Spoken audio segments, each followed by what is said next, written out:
O Conselho de Segurança da ONU é restrito a 5 potências nucleares que, em alguma medida, venceram a Segunda Guerra Mundial. Entretanto, existem controvérsias em relação a este tema e grupo de países que questiona o modo como age o Conselho de Segurança da ONU e gostaria que houvesse, inclusive, uma reformulação de tal conselho a fim de que novos membros pertencessem de maneira permanente ao Conselho de Segurança da ONU. Olá pessoal, tudo bem? Bem-vindos mais uma vez aqui ao canal Respeita a Geografia. Eu sou o professor Éder falando com vocês sobre geopolítica. Minha gente, o Conselho de Segurança da ONU nada mais é do que a mais importante instituição que existe na superfície do planeta que versa sobre o assunto de guerra e de paz. Antes de tudo, gostaria de pedir que você se inscrevesse no nosso canal, além do mais, acionasse o sininho e também nos acompanhassem no Instagram, tá bom?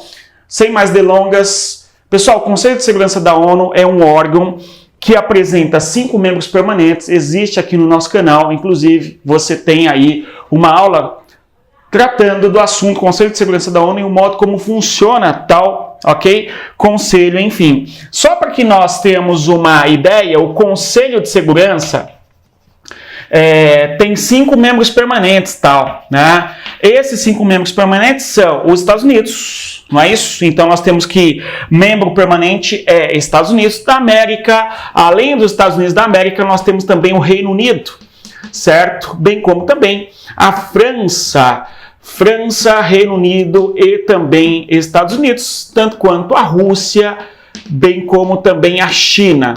Estes membros permanentes têm um poder muito especial dentro do Conselho de Segurança da ONU, que é o poder do veto, tal, né?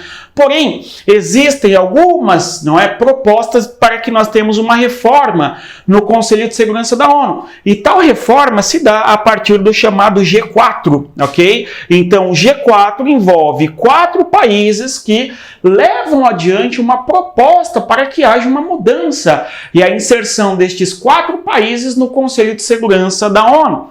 Os países que estão pleiteando esta mudança são importantes potências regionais, inclusive um deles é a Alemanha. A Alemanha, a propósito, que no cenário internacional tem um peso imenso. A Alemanha que é a maior economia da Europa. Consequentemente, a Alemanha exerce um peso, uma influência gigantesca em todo, território da Europa, não só porque é a maior economia da Europa, bem como também porque é um país que dispõe de um enorme orçamento para compor aí a ONU funcionando enquanto tal, ok? Outro país que é um gigante em termos de importância econômica é o Japão. E o Japão, no caso, é a 3ª maior economia do mundo, seguida aí, seguido pela Alemanha. Então você tem 2 grandes potências econômicas, no caso a Alemanha, que é o 4º país mais rico do mundo, e o Japão, que é o 3º. Então o Japão, além de ser um país muito rico, ok? É um país que também financia boa parte aí de todo o orçamento da ONU. A mais importante percentual do orçamento da ONU é dos Estados Unidos, e na sequência do Japão e na sequência da Alemanha. Estes países, consequentemente, têm um peso nem de importantes decisões quando se pensa na Assembleia Geral. Entretanto, estes países querem que haja uma reformulação do Conselho de Segurança da ONU, não porque financiam parte do orçamento considerável da ONU, mas porque veem e acreditam que o modo como o Conselho de Segurança da ONU está organizado faz com que haja uma concentração de poder muito desigual em relação às necessidades do mundo contemporâneo do pós-Segunda Guerra Mundial, inclusive pós-Guerra Fria, ok?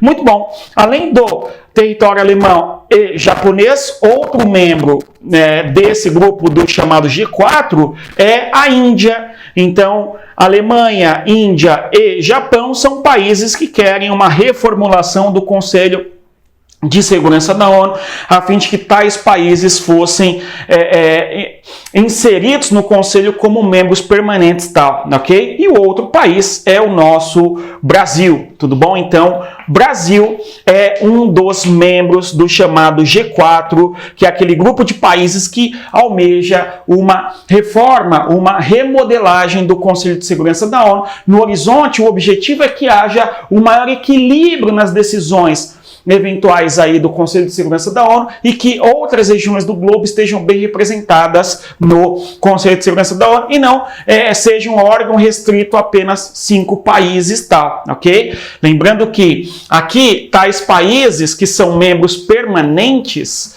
estes caras aqui são membros permanentes, ok? Tais membros permanentes têm ainda um poder de veto. O poder de veto, ou seja, os membros do Conselho de Segurança da ONU são 15, só que 10 são rotativos a cada 2 anos. Inclusive o Brasil e o Japão são 2 países que participaram em grande número de vezes do Conselho de Segurança da ONU como membro rotativo, ok? Porque a Assembleia Geral vota quais serão os países que pertencerão ao Conselho de Segurança da ONU nos próximos 2 anos, tá? Ok? Bem, então você tem aí o Conselho que tem essa importância, 5 membros permanentes, ok? E este poder de veto, por quê? Nas decisões que dizem respeito sobre paz e guerra, os 5 países aqui podem determinar que não ou que sim, vetando ali a proposta apresentada para tal colegiado, ok? Muito bom. Então você tem aqui o Brasil, o Japão, a Índia e a Alemanha, países que querem uma remodelação do Conselho de Segurança da ONU. E aí que temos algo importante. A Índia é uma importante potência nuclear. Dos 4 países aqui, apenas a Índia é aquele que dispõe de artefato de destruição em massa. É claro que a Alemanha tem em seu território o uso de artefatos nucleares, entretanto, com o conluio da OTAN. No caso, o armamento ou, eventualmente, os artefatos de destruição em massa que a Alemanha pode eventualmente dispor em seu território não pertence à Alemanha, mas pertence eventualmente à OTAN e, no caso, a Alemanha é um importante membro da OTAN. Agora, quando se pensa em país que detém tecnologia militar, no caso bomba atômica de destruição em massa, tecnologia de destruição em massa, o território indiano é o único que dispõe de tal tecnologia, ok? A Alemanha e o Japão são potências econômicas, a Índia é uma potência populacional, assim como o Brasil, bem como também a Índia tem o artefato bomba atômica, tal, ok? E tais países levam adiante essa propositura que, claro, de certa maneira, acaba encontrando oposição no meio do caminho, ok? A oposição para a inserção de tais países no Conselho de Segurança da ONU como membros permanentes ocorre por parte de outros países que não pertencem ao Conselho de Segurança da ONU, em decorrência do quê? Dos conflitos regionais. Então, as tensões, bem como eventuais conflitos regionais, faz com que alguns países se posicionem contrários à expansão do Conselho de Segurança da ONU nesses termos aqui propostos pelo G4, Brasil, Argentina, Alemanha e também Índia, ok? No caso, observem vocês o seguinte, o caso curioso é que a oposição vem da Europa, onde que nós temos a Itália, bem como a Holanda, bem como a Bélgica, que são países que vão se opor à expansão do Conselho de Segurança da ONU em relação à Alemanha, certo? Não porque há uma rixa necessária e conflito envolvendo Itália e Alemanha, mas porque estes países gostariam que houvesse uma cadeira no Conselho de Segurança da ONU que pertencesse à União Europeia e não à Alemanha apenas, ok? Então há essa propositura de mudança, ok, por parte da Itália, da Holanda e da Bélgica, que se opõe ao projeto alemão de que a Alemanha pertença ao Conselho de Segurança da ONU como membro permanente única e exclusiva, e não à União Europeia, no caso aqui a oposição destes 3 países, ok? Além disso, quando nós pensamos no Japão, a oposição por parte do Japão se dá a partir da Coreia do Sul. a Coreia do Sul, país que se opõe à entrada do Japão em relação, ok, ao Conselho de Segurança da ONU. No caso, você tem que Japão e Coreia do Sul são duas potências tecnológicas. No curso da história do século XX, nós vemos uma imensa oposição envolvendo a Coreia e o Japão.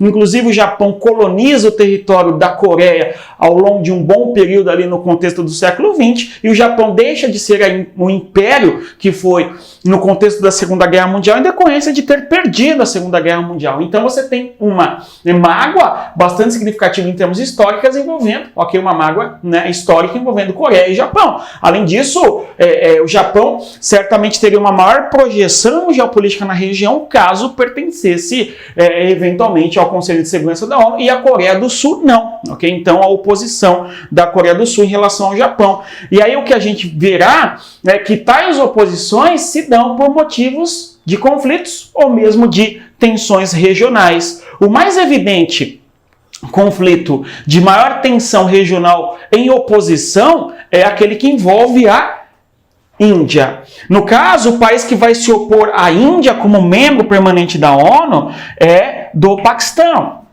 O Paquistão, que também é uma potência nuclear. O Paquistão que, na sua concepção, tem mais condições para pertencer ao Conselho de Segurança da ONU do que a Índia. Tudo bem? Porque o Paquistão acusa a Índia de ser um país que persegue minorias religiosas e diz ainda que a Índia é um país que não respeita a diversidade étnica que há no seu país, notadamente sendo um país marcado pelas suas castas, enfim. Então você tem uma disputa envolvendo Índia e Paquistão que extrapola a questão do diálogo e da diplomacia. A disputa entre Índia e Paquistão é uma disputa que está associada à disputa territorial. Nós sabemos, uma zona de tensão e guerra entre Índia e Paquistão envolvendo a Caxemira, um território ao norte do território indiano, que o Paquistão questiona ser seu e a Índia diz que não. Recentemente nós tivemos a derrubada de aviões de parte a parte, da Índia e do Paquistão em 2019, ok? Então, são dois países que estão em conflito.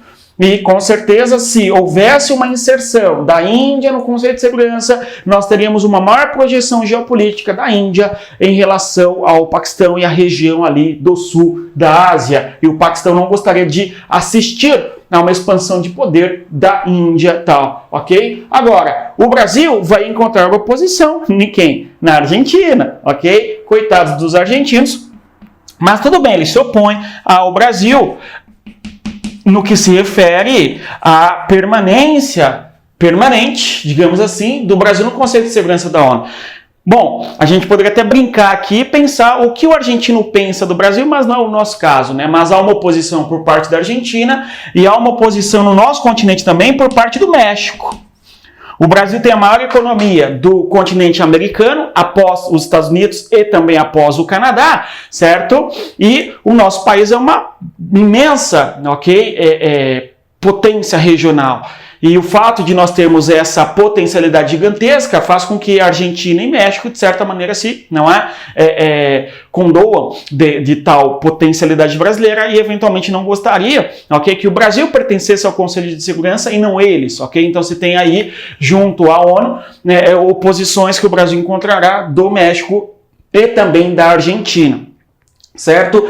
Estes grupos aqui, este grupo de países pertence a um outro grupo que pretende que haja assim uma reforma do Conselho de Segurança da ONU, mas uma reforma pela concessão, que é outro assunto que nós falaremos depois, ok? O que nós temos envolvendo o G4 é que estes países, em decorrência da sua importância local, da sua importância econômica, da sua importância demográfica e da posição em que ocupam no mundo e na sua região do entorno, eles querem e gostariam que houvesse a sua inserção no Conselho de Segurança da ONU. Entretanto, existe um grupo de alguns países que se opõem a tal, ok, inserção do G4 no Conselho de Segurança da ONU, tal, ok? E para finalizar, nós temos que o Canadá é um país que também acaba se opondo à inserção do G4 no Conselho de Segurança da ONU, justamente por causa que o Canadá acredita na expansão do Conselho de Segurança da ONU que seja de maneira consensual, ou seja, os países debaterão uma reforma a fim de que decidam qual deve ser o número mínimo de permanentes países membros permanentes no Conselho de Segurança da ONU e, de certa maneira, vai se opor o Canadá em relação ao G4 como membros, como países membros permanentes aqui do Conselho de Segurança. Dá para entender, pessoal? São vários assuntos complexos aqui que envolvem a nossa geopolítica da ONU e essa proposta do Conselho de Segurança da ONU. No mais é isso. Bons estudos e não se esqueçam, respeitem a geografia. Tchau, pessoal.